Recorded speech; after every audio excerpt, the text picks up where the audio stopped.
Good morning. My name is Dr. Rosemary Pena. I am president of the Black German Heritage and Research Association and adjunct professor in German studies at the University of British Columbia, Vancouver, in the Department of Central, Eastern, and Northern European Studies. My colleague, Dr. Emily Frazier-Rath, and I welcome you to our virtual classroom at Davidson College and to the fifth segment in the BGHRA's All Black Lives Matter series. Today, we are delighted to welcome our very special guest, Imani Jones-Pugh. Imani's research makes a significant contribution to Black German studies discourse as she provides invaluable insight into the diverse, transnational, and multi-generational experiences and family and identity negotiations of a family network of Black German Americans situated both in Germany and in the United States. So in the interest of time and to get this important conversation started, I will now turn the program over to Dr. Frazier-Rath, who will tell you a little more about our class and to introduce you to our featured guest, Imani Pugh. Emily? Thank you, Rosemary. So we are so honored to be able to invite Imani Jones-Pugh to our class, to Davidson College, and to the BGHRA today. Today is September 28th, 2021, and we, Dr. Pena, me, and most importantly, our incredible students at Davidson College are in the 6th week together in our German 221 class entitled Black German Art and Resistance. As I mentioned at the beginning of our conversation with Dr. Michael McKeetrain 2 weeks ago, Dr. Pena and I co-teach this class together, which we've designed to include 3 distinct parts. It is first and foremost a survey course in the field of Black German studies. Second, it is a community-based learning course as we support the BGHRA through our work, and will feature our final projects on the BGHRA archive. And it is most importantly an important opportunity for our students, and through these recordings, our broader BGHRA and Davidson communities, to speak with people whose lives and work intersect with, influence, shape, and inform Black German studies. We'd like to thank the Dean Rusk International Studies Program Speakers Fund for helping to sponsor today's event. In particular, I'd like to thank the former Dean Rusk Program Director, Jane Zimmerman, and the former Dean Rusk Program Administrator, Sheila Reeves, for their support, as well as Verna Case, the Interim Director of the Dean Rusk Program, for her continued support. I want to thank the Department of German Studies Administrator, Meg Sawicki, as well as Jennifer Joyce and Susan Caldwell, who work behind the scenes here at Davidson doing all of the logistics work, and whose patience with me I greatly appreciate. In a moment, Dr. Pena and I will fade into the background and simply pop up every now and then to moderate, and then for the remainder of our time together today, and allow our students to have the floor. In preparation for today's conversation, we have read Imani's bachelor thesis from Spelman College, 2019, under the direction of Dr. Mona Phillips, entitled "They Call Me Citizen Nowhere, a case study of one family's Afro-German American transnational identity formation." Imani Jones-Pugh is currently the Community Outreach Coordinator at the Columbus Museum in Columbus, Georgia.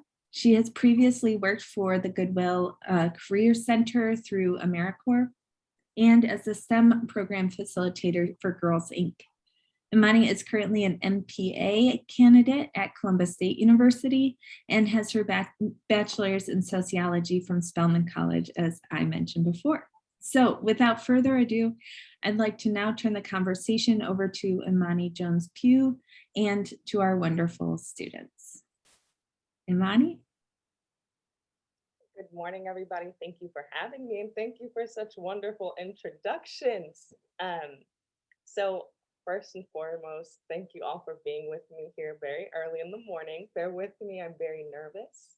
This is nothing I've ever done before and nothing I've expected to happen of my work. So Dr. Rath asked me prior to our meeting if there were any portions of my thesis that I felt were really linear with the course schedule and course sequence.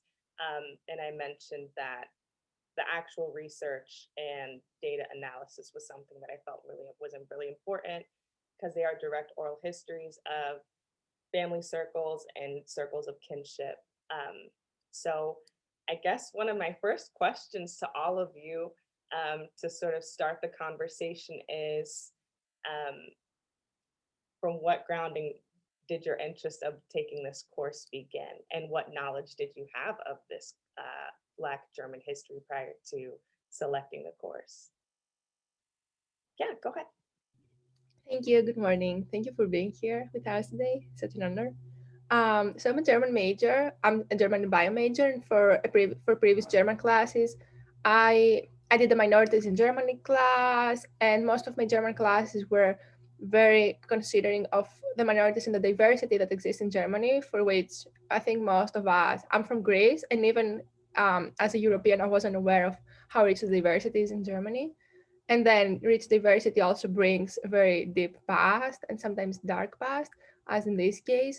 So seeing this class in the syllabus, in the web for this semester, was a very, I think it was a challenge for me to get to learn more about the Black community in Germany, both as information and also as a realization of the both German and European history at all. Thank you for that. Absolutely. I love that. Anyone else? For me, I kind of just have always learned about Europe in general as a very like idealistic place now with like a very racist past. And so I think coming into this class, that was kind of like just what I've always been taught, not necessarily that I knew it was right or wrong, but just kind of like what my background was. But it's been really interesting to learn about how that's not true, obviously, and how like I mean, I'm American, so like growing up in the US, I've seen a lot more direct like implications of racism in like here because I grew up here. So just connecting that with Germany and how that like there's obviously still racism in Germany too has been really interesting. Thank you for that. I think as Americans, we sort of romanticize the idea of Europe in a way that we kind of think it's like a pinnacle of success to reach Europe, without really considering what the experiences of the other groups in Germany really, or in other European countries really is. So yeah, thank you. That's that visibility and recognizing the invisible there is really important. Anyone else? So my name is Patrick, and thank you for coming to our class today. My knowledge on this topic was pretty much like nothing. My family's from Poland, and I grew up going to Poland a lot, and I speak Polish and everything, and I never really thought about like this side of the history of Europe, and it's actually plays a key role in like just like I don't know, it's just something a lot of people don't talk about. I think it should be talked about more, and I'm really happy and like interested to learn more about this part of history. So.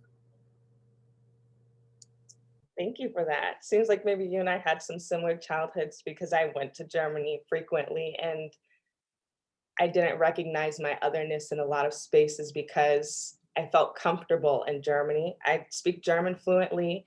I visited every summer. My grandmother still lives in Germany. So it wasn't until I was in spaces where I had to justify being German that I really felt like I was an outcast to a space I so deeply wanted and still am a part of.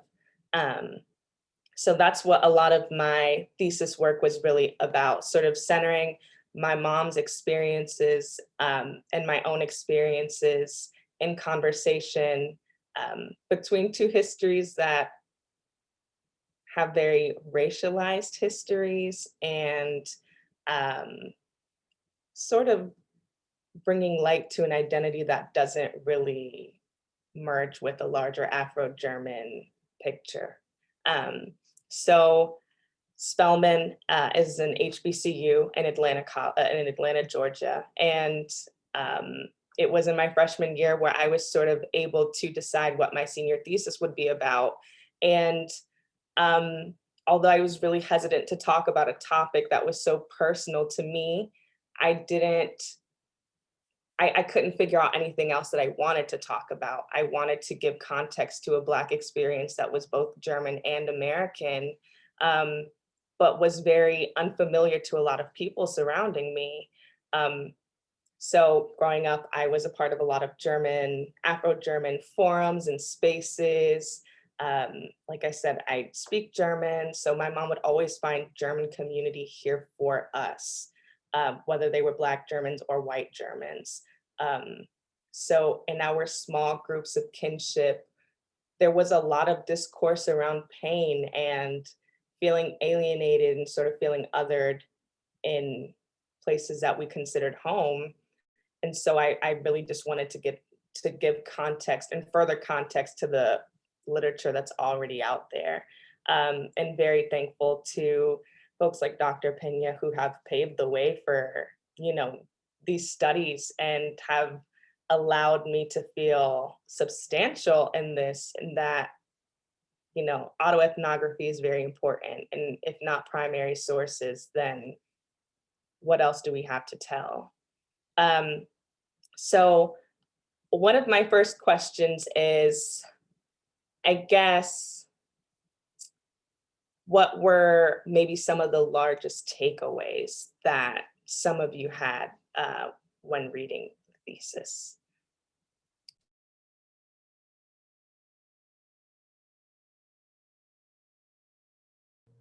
Go for it, Pat. Just kind of like, I guess broadly speaking, not like detail. I think it was really interesting to learn about like the stories. Like you said, it's really different kind of experience when you're like learning someone's life versus you're reading like a book on history. It almost feels more like personable, like you can just like more human. Like it's like a just like a different way you could really convey history, like through someone's life versus like the years and facts. And I just like reading the different like lives and what they had to go through. It was just it was hard to imagine for me just because I couldn't like put myself right there, but in the sense that um like looking like trying to find like who your family was and stuff like that. I kind of can relate to that only because my family in Poland had a lot of like World War II experience too, and my great grandparents were like involved in the war in the underground army in Poland. So, and that's like a lot of different like history you can't really learn without talking to people. So I thought it was really interesting to uh, like read about that. Thank you for that. Anyone else? We viewed the film Majob's Reise, or Majob's Journey. Have you seen this film before? No, I haven't. It's a film about an actor, Majob, in the 1920s and 30s, who's a Black actor from, can't remember exactly where he's from, but he travels all around Germany. And anyways, one of the basic questions of this documentary film is making the visible or making the invisible visible, right? So making stories like Majub's story, who was an extra in a lot of films, including some Nazi propaganda films, visible. These stories, sort of reconstructing these stories in ways. So could you speak to sort of that piece of reconstruction that took place as you were writing your thesis? So you're writing a story that has not been told before. What pieces, where did you, maybe can put that together for us? What pieces did you pull from? Who did you speak to? This sort of big picture sort of question. Sure. So I'll start with the question of who I spoke with. So as I mentioned previously, there's a lot of, or not a lot, there's a few Afro-German networks, specifically Dr. Pena's, that sort of center around a shared identity of being Afro-German and having this connectivity regardless of where we are located in the world. And so a lot of the people that I chose to interview, which I wish I'd had the time and capacity to interview everyone that wanted to be interviewed. My mom was a participant because that was my direct lineage to Germany. So there would be no story of me to tell without hers, right? And then there were a few family friends who we had connection to through Germany who also now live in the States. And they would have exchange and conversation with my mom about this shared identity. And so a lot of the people I spoke with were people that I was just formally meeting for the first time, but we were allowed to speak in colloquialism and just the shared experience in a way that felt like home and comfort. I also chose to spoke with some of my peers who were also born through Black American soldiers being stationed in Germany in the 90s and their moms being white German women, and seeing how those experiences of living in Germany differed to mine of primarily living in the States. So it was a close connection and a space of family and sort of snowballing outside of that to see how our experiences were intersectional. And so I didn't have much to pull from, right? Because as you mentioned, like there's not a lot of literature on this, but there are a few stories that speak from the voices of people's personal stories and anecdote. So I pulled from the Brown Babies documentary. I pulled for historical context from Theodore and several substantial players or substantial figures in Afro-German studies and Afro-German visibility. But a lot of it was sort of centering myself in my family's history and branching outside of what me and my mom and my grandmother, who's a white German, and my Black GI grandfather sort of created. So yeah, it was speaking from a space of comfort and just being able to unleash a lot of feelings with people who had similar feelings. Thank you so much. Other ideas, things that popped up for you all when you were reading her work? I had one that kind of goes off of what you were just talking about a little bit. So towards the end, I think, of the thesis, you were talking about like community and specifically like Afro-German communities that you've been a part of, but also kind of relating that to like people in the US who, especially like white people who identify as German. And I was just looking for it, but there's some line that's like about how, like white people in the US will be like, oh, I'm German, and like yeah, maybe your heritage is German, but like you don't really have a strong connection to Germany in the way that like you do or other people may, whatever. So I was just wondering if you could speak to like how that affected you specifically, like kind of your experience being invalidated and then like other people's just kind of being taken like they are correct, even though that doesn't really make sense. I think that is probably one of my constant sort of epiphanies around this identity. So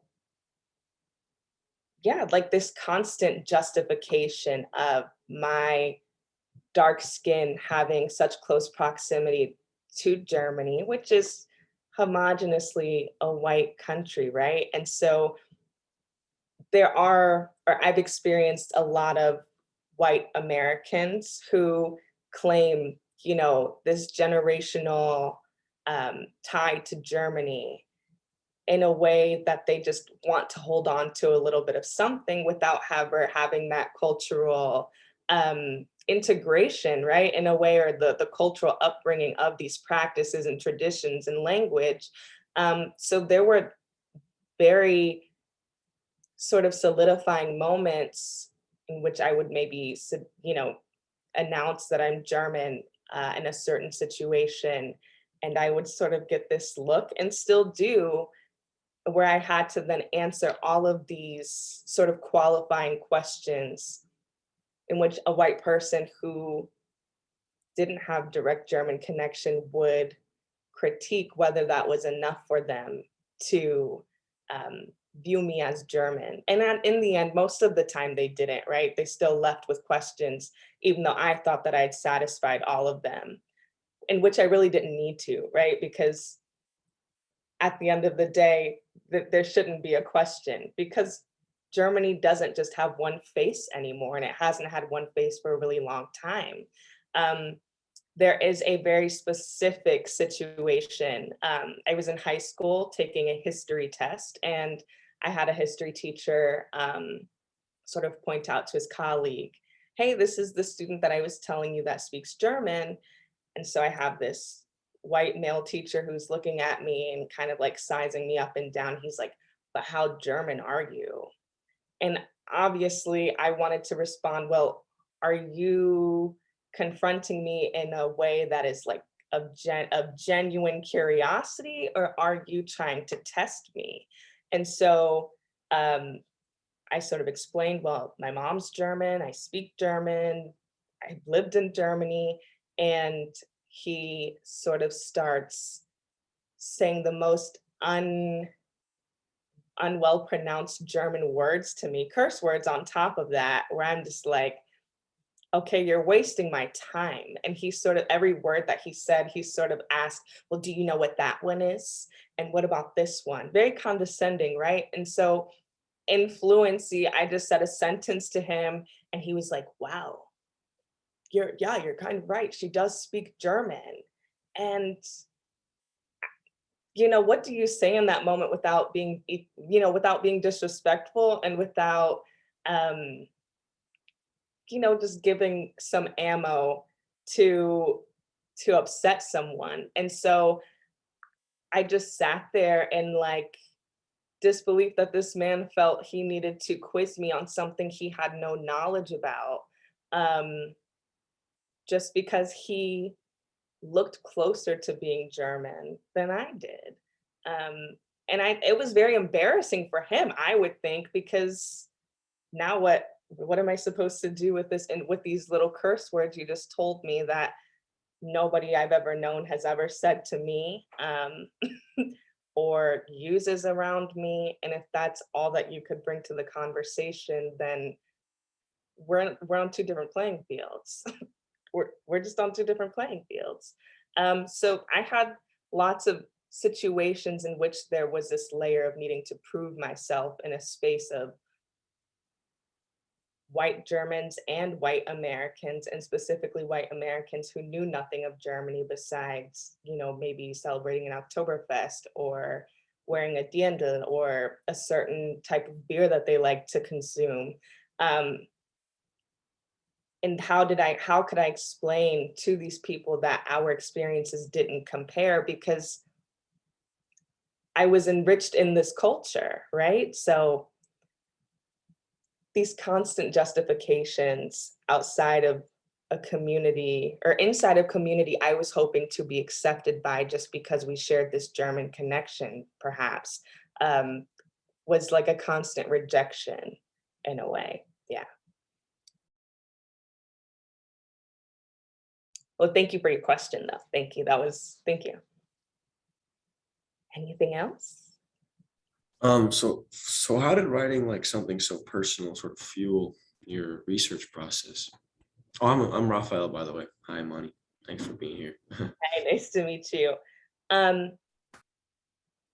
think something personal like this was a little hard for me to write, and I've been rereading over this, like, did I really write this? Like, where did all of this come from? And I think the personal writing of it really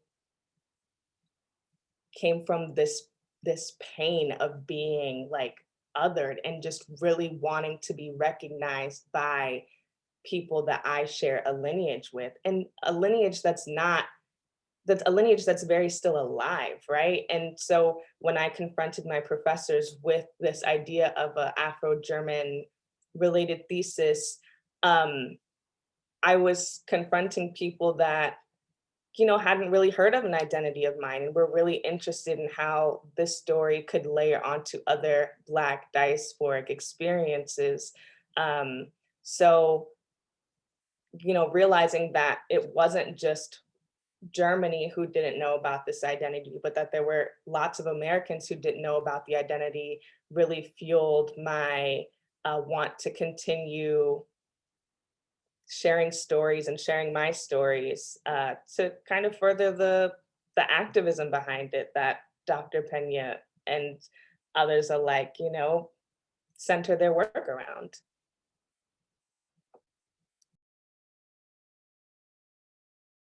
Thank you for that question. I was just wondering whether, so for those communities that claim the German identity without being completely aware of the reality in Germany, so they were asking maybe inappropriate questions to you, but do you think that's going to be the case if a second Black German tries to be part of the group? So do you think that's something that's there's ongoing change going on, or is it like an attitude they have and they're not willing to move forward from that? Because if they weren't, they generally weren't aware of these minorities or Germany's history in depth, I would think it's a smaller fault to ask one or two questions, but then that shouldn't be repeated for the next time. I mean, now they know. So how do you think change is like moving in that direction?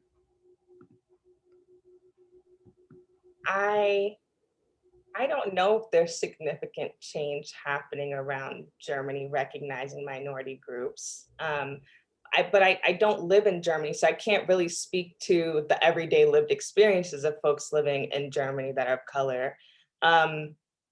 But in my experiences, specifically with this African-American German identity, it almost came to like disbelief that people still existed of this identity outside of World War II. And I don't think people latch on to it well, that the face of Germany, even 50 years post-Holocaust, look anything different than what they look like or what they looked like at the time. I think there's still lots of resistance towards that.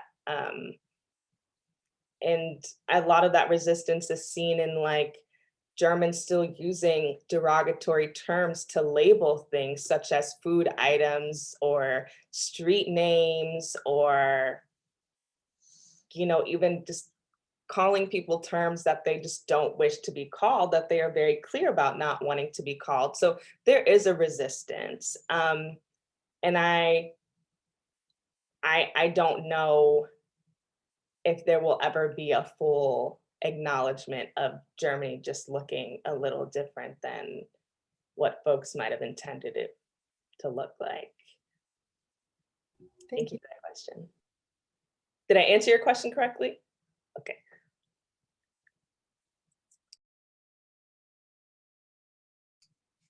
So, and I think that that's a really, that's a really important question, because Black American presence in Germany is not really a thing anymore. It's sort of died down once America didn't need to occupy Germany anymore. And so while there is this big confrontation of Germany recognizing Black people, it overwhelmingly excludes the voices of African American Germans, because it's assumed that we don't exist anymore.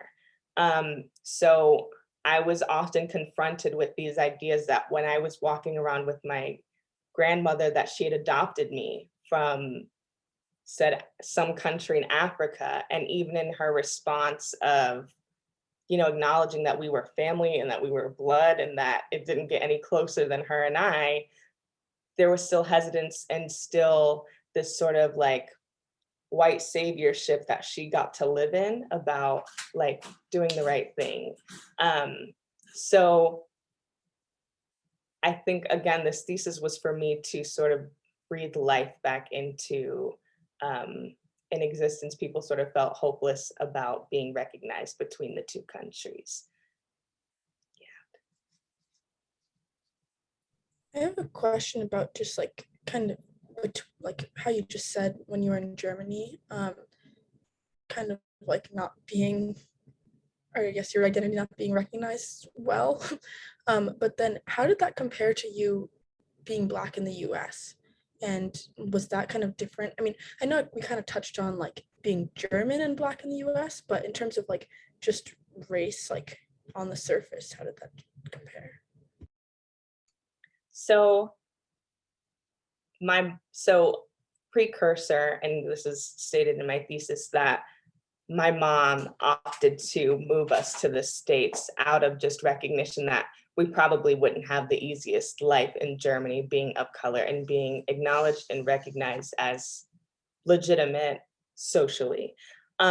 So my mom is lighter than me, so there was always an assumed disconnect between her and I. So whereas I fit in really well in the States because nobody questioned my Blackness here, she got the opposite end of that, where people did question her Blackness and what else was added to it, right? So for lack of better terms.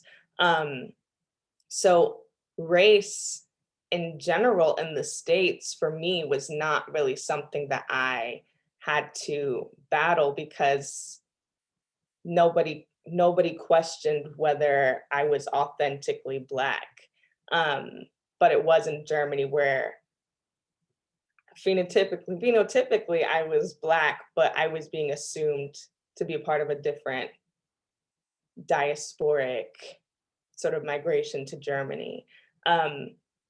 So I don't really have a super racialized experience here in a way that I did experience in Germany or have experienced around this identity.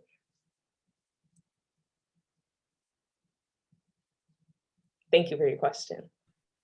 I sort of have a question relating to sort of how did this lack of recognition affect the ways in which you sort of perceived your own German identity? Because I personally also grew up I lived in Germany for a little portion of my life, and my stepmother identifies as Afro-German. And when we lived there, we had these neighbors who lived right across from us, and they were both white and they were elderly. So they were a totally different generation, and they would acknowledge me as their neighbor, but they wouldn't acknowledge my stepmother as their neighbor. And this sort of led her and she just grew up, and she moved to Germany when she was about 5, from San Francisco. So she had that language disconnect as well. And I was wondering, I guess also to my original question, how language and then your identity sort of as an Afro-German, Black German in the US sort of intersect with each other. Does speaking the language, does it help at all, in showing these stubborn individuals, such as this teacher that you were talking to, that you are indeed German? I don't know that language helps, but it is solidifying, and it's something that folks can't deny, right? So when we first moved to the States, I was very anti-speaking German, and I would just plead with my mom to not speak German to me because I didn't want to be the Black girl with an accent at the time. And so, but as I became a lot more confident in the identity and recognizing that I could be, in fact, Black presenting and culturally German, I've become a lot less fearful about interjecting in myself in spaces where I hear people speaking German or using my language to bring visibility to my existence. I'm sure nobody looks at me and thinks I'm sure she speaks German. So it's sort of my resistance to then speak wonderful German in the spaces that people might not assume I do. And it tickles me a little bit to just be able to do that, and people not giving people the option to reject me in that moment. So where those questions might filter in of, well, how are you German? And, oh, your German is so great. Like, where did you learn that from? I don't think those questions for me really matter anymore because language speaks for itself, you know? So it's my form of resistance that does help me in a way, but it's not like I'm not looking for confirmation. It's more of like a don't get too comfortable in what you know the German identity to look like, because you're wrong. You know, it's changed. It's not at all what one thought it might have looked like or thinks it looks like. And so there are two sort of experiences that I have here in the States. Either I have a conversation with a woman or a German woman who might also have Black kids, and there's this sort of like aha moment of, oh, maybe I should have taught my kids German instead of, you know, teaching them this culture and then leaving out this really important part.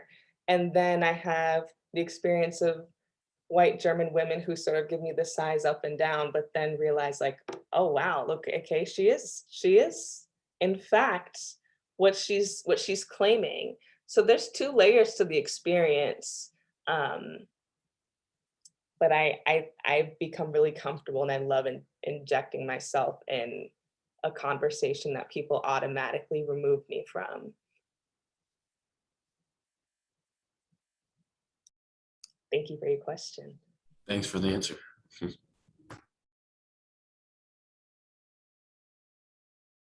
Anything else? So, so, so throughout this process of like interviewing and learning all these different stories, what was like your biggest takeaways? Or like what were some of the things you learned along the way? I think one of my biggest takeaways is like, this group of people is phenomenal. And I am so happy and proud to be a part of this legacy, that still, you know, shows up even in the space of being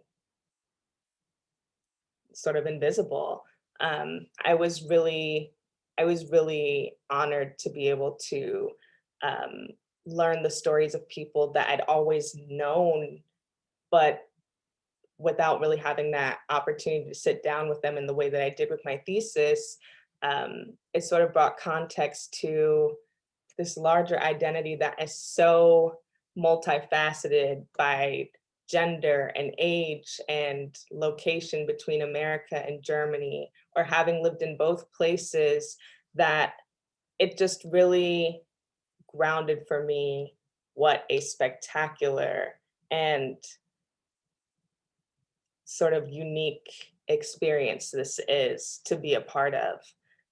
And although I never really thought that my thesis or any of my personal research would break boundaries, I always hoped that I would be able to continue recording and recording oral histories of the people that are still alive and willing to tell their stories, because they are, you know, you just have to be given a platform to tell them, or else you're just talking in your same group of friends. So I was just very thankful that they even allowed me the opportunity to do that for them, because I really view this project as their project, right? I'm just a very small voice in this group of people with very different experiences, but a shared identity.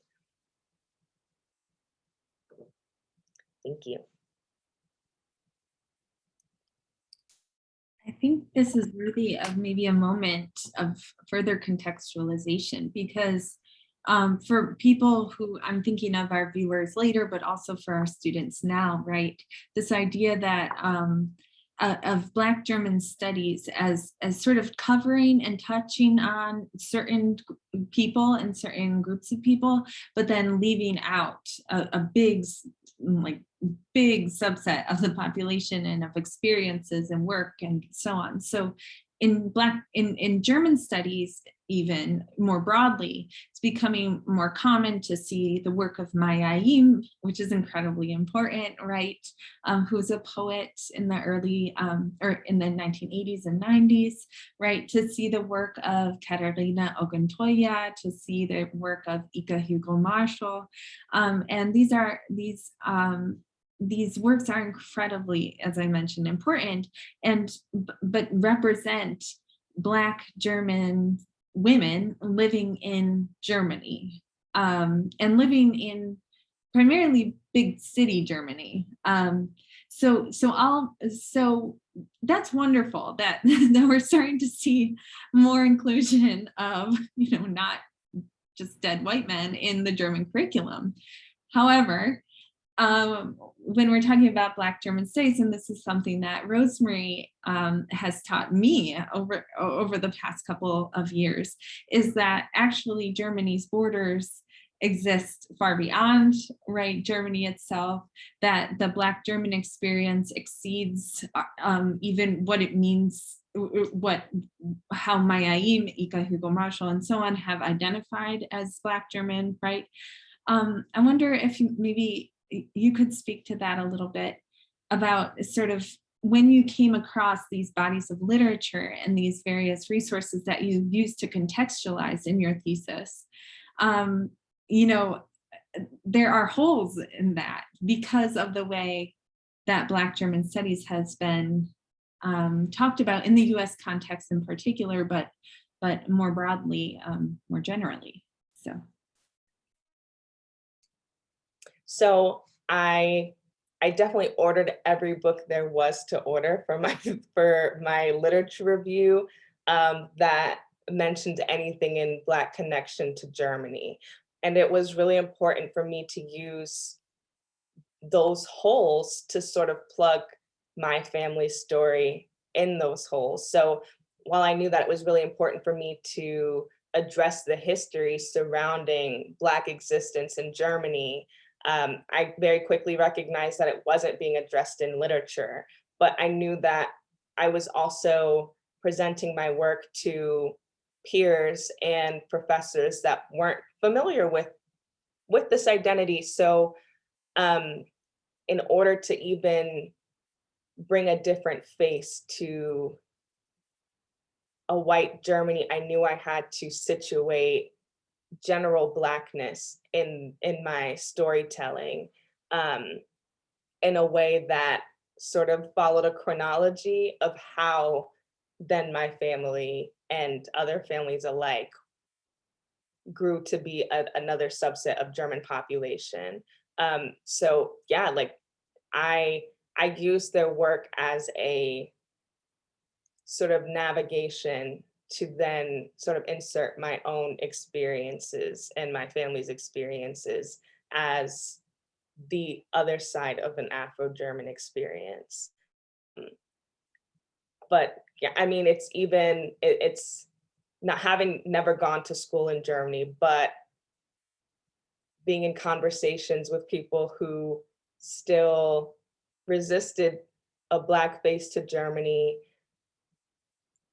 it just made it more necessary for me. And I also wanted to use my thesis to speak to a larger Black experience that just wasn't being taught to me in school, even at my HBCU, right?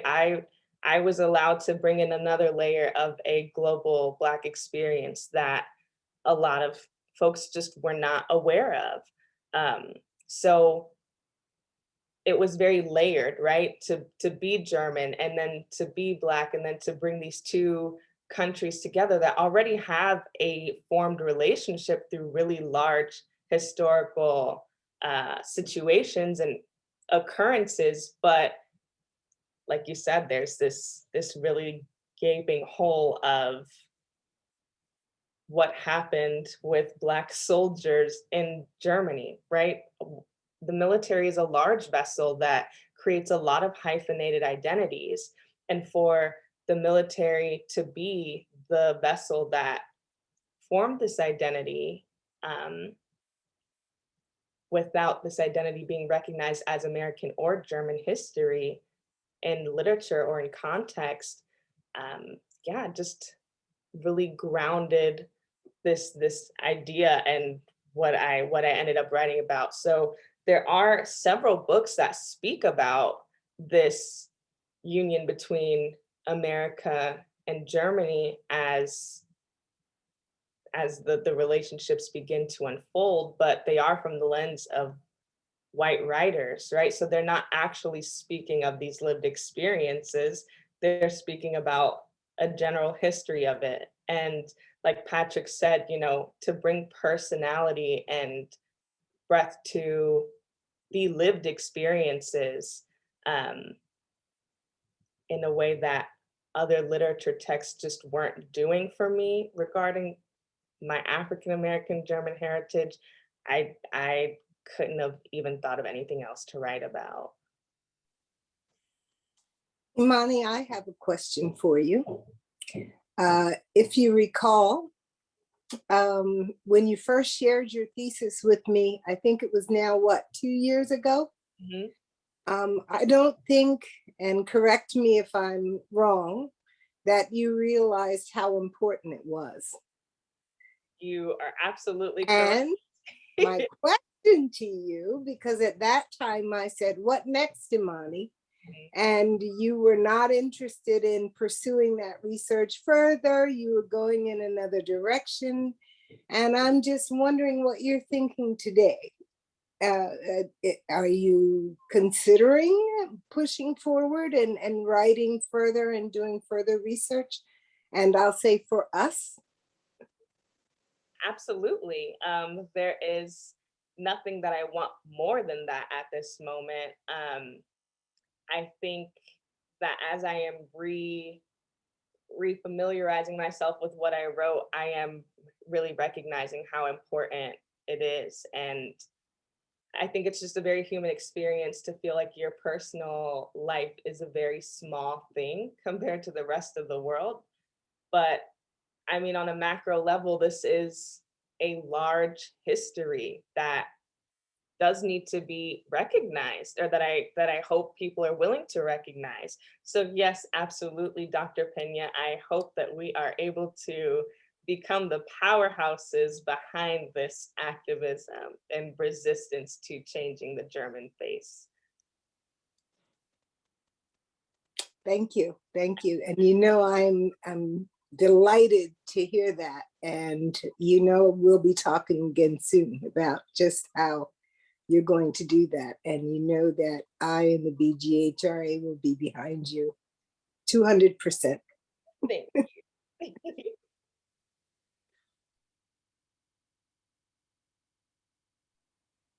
Any other questions? I have a question for you all. So let me think about this question a little bit. So where you are now, 6 weeks into taking this course, what are some of your largest takeaways regarding national identity in Germany? Yeah, let's start there and then we can build off of the question.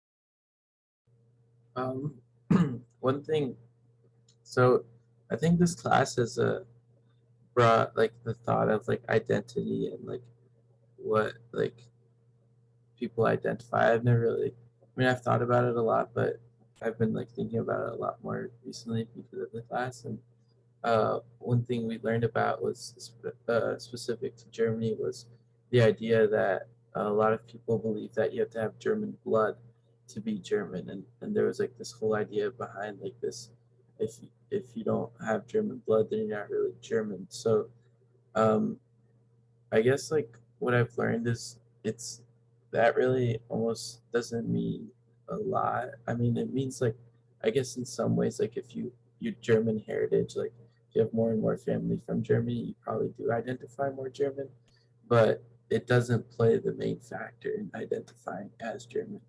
And one thing I've learned is that experience and like living, if you lived in Germany or you know the culture, like there's a lot more pieces to the puzzle than just one. And so that's kind of what I've in these past 6 weeks I've been thinking about. That's a lot to have learned. So be absolutely proud of that. Yeah. Go ahead. Having studied for Geigenheitsbewältigung in the past, I had the idea that Germany has done a lot of steps after the Holocaust in recent history, like a lot of steps forward towards inclusion, towards acceptance to other people, to all minorities. And now I'm getting through this class, especially 6 weeks in that class, to reevaluate many of the things that I thought for Germany.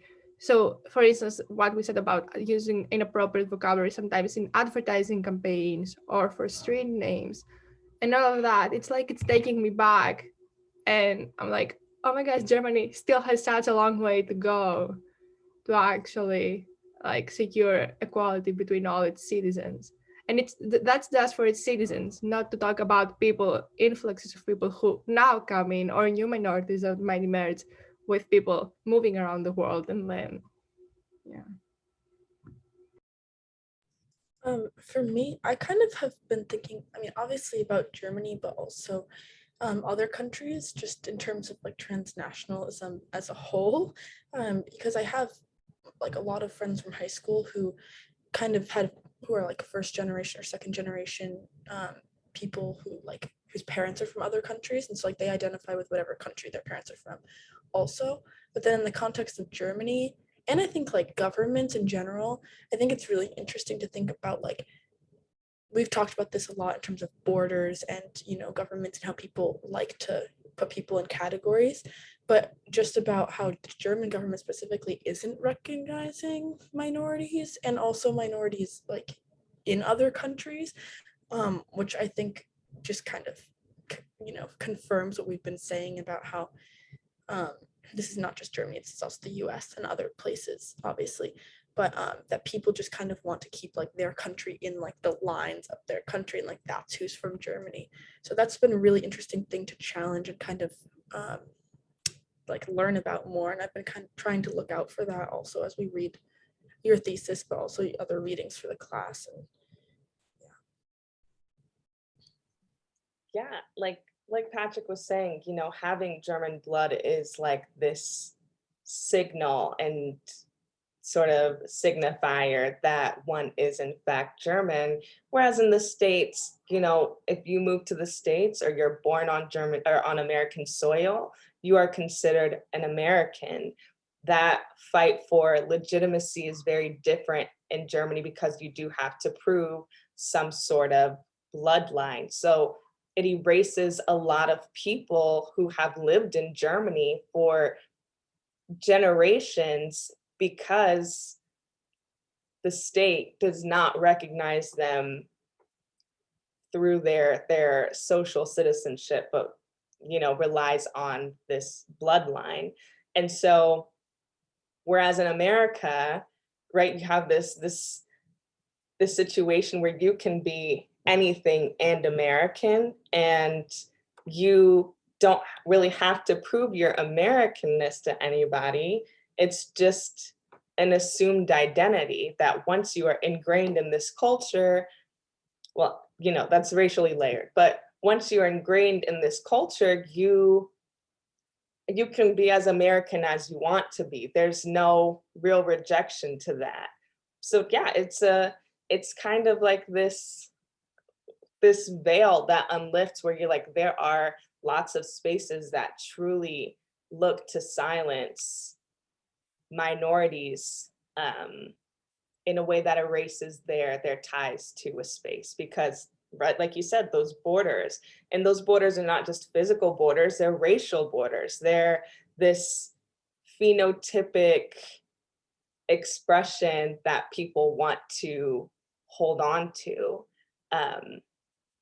in a way that is really limiting because the world is really globalized. So it makes you question, what are we globalizing and what are we making these interconnections for if we can't also change the way that people perceive countries, populations to look like?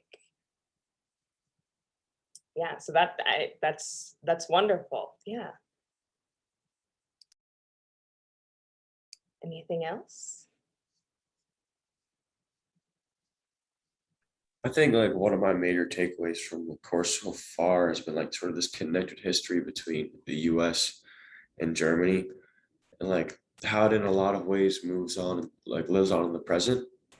Because I'm connected with like a lot of friends in Germany, like through social media and stuff. And when this whole Black Lives Matter movement came about, it was interesting to watch like how my German friends reacted and how my American friends reacted, or my friends in the US reacted, and how there was just like this synonymous nature between the ways in which they reacted. It was like we had this shared experience,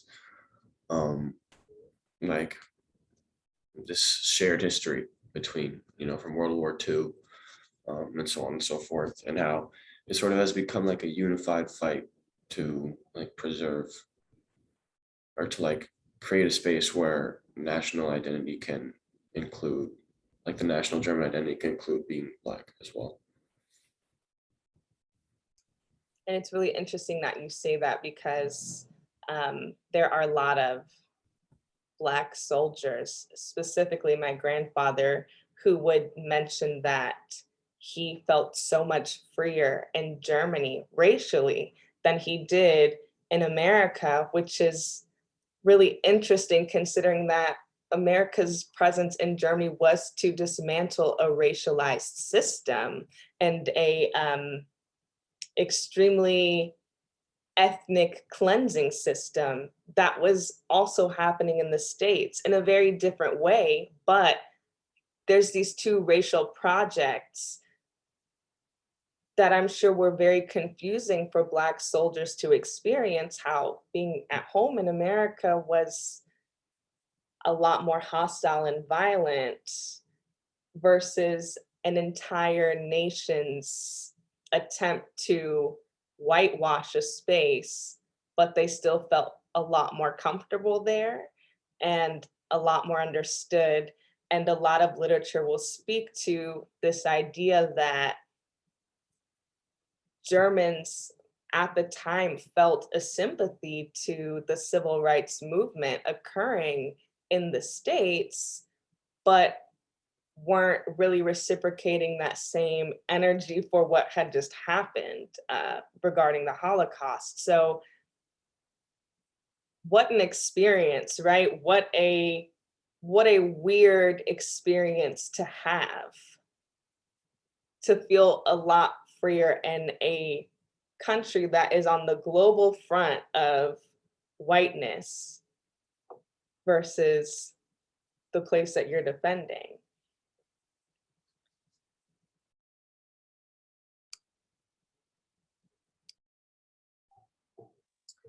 So I think we have about time for about maybe one more question, or would you like to make closing comments, Imani? I mean, if there's any questions, then I'll answer, but if we're set to go, then I'll make some closing comments. I have another question. I was wondering if you could speak a little bit about your experience learning or studying German history and culture at Spelman at an HBCU. You mentioned that, the sort of intersections of Black identity and Black experience and Germany and Europe even maybe were sort of, not there or not visible to you. But could you speak more to that? I'm interested to learn more.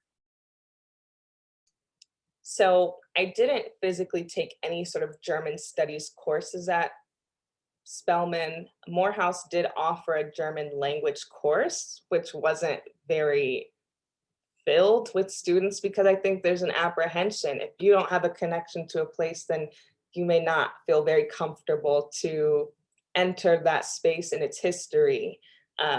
So I did have a sort of mentor at Morehouse who is Afro-German, and she sort of confirmed for me also that my thesis work was really important.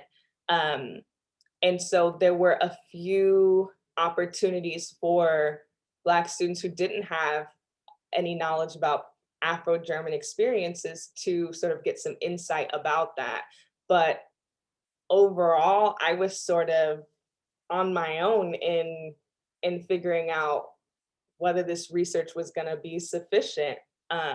So I tested out of language, I tested out of German, but my testing out of German was with a white male professor that had studied German for quite some time. And I just had to prove to him that I was fluent enough to have a conversation with him in German. And I mean, he didn't really he was obviously very impressed that I spoke German and was very excited to speak German, but there was no drive behind him for me to then continue the studies because I don't think that they were for his class, very inclusive of a Black narrative. So yeah, I was kind of on my own, if I'm gonna be honest. Interesting. Thank you.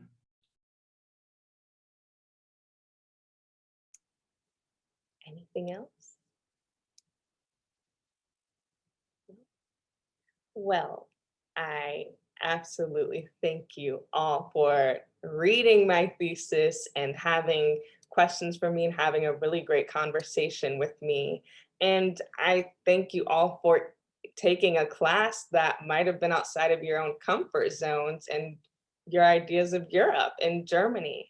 And thank you, Dr. Pena, for even considering me for this.